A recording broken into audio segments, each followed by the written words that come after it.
We are truly, truly honored to have with us at the Young Israel of Jamaica Estates the Minister of Justice of the State of Israel, Ayelet Shaked, and of course Ambassador John Bolton, who I would say is probably the best friend we have in America today, and has been fighting certainly on the Iran deal more than any human being on this planet. I'm Joe Frager, Paul Brody, Adelia Jacobs, and family, Rabbi Block, Assistant Rabbi of Young Israel Jamaica Estates, and very noteworthy individuals and dignitaries in this room. I'd love to introduce all of them. Just a quick question before we start the program upstairs. This is directed, of course, to the Minister of Justice. You are one of the strongest fighters we have for Yehuda and Shomron, and we compliment you on that, and we commend you for that. How is it that we can finally, once and for all, put to rest this idea that Yehuda and Shomron doesn't belong eternally to the Jewish people? In other words, how can we finally tell the American people and the world that Yehuda and Shomron is here to stay forever and ever? We're not giving it up, not 1 inch. We are in the Jewish Home Party, said it all the time. You just need to hear us repeating about the fact that Judea and Samaria is our homeland. And it's part of Israel, and we are there to stay.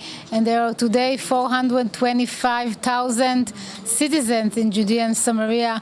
The area is flourishing, and I think that, the people in the United States need just to hear a bit the Knesset member and the minister of the Jewish Home Party. Right, you've been fighting the two-state solution, and that's part of the platform of the Jewish Home Party, and we certainly compliment you for that. That's a major sea change in thinking in Israel and in thinking in the world. We're so honored and proud to have you here because I think that this type of trip will help.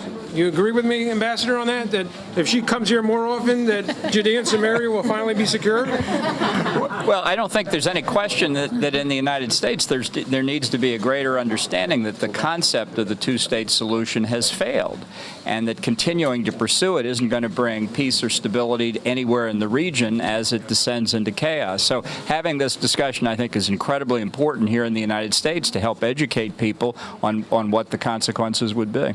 So as Secretary of State, which we hope and pray, please God, that you are, what would you do first in the first 10 days of your administration as the Secretary of State to change the State Department? She's already changed the Supreme Court in Israel. Now we have to ask you what you would do to change the State Department here in the United States. Well, it's a little premature, but we are going to have a new president on January the 20th. And as I've said before, I think we need a cultural revolution at the State Department. It's not the work of 1 year or 4 years. There need to be a number of very sweeping changes, and I think a new administration ought to make that a real priority.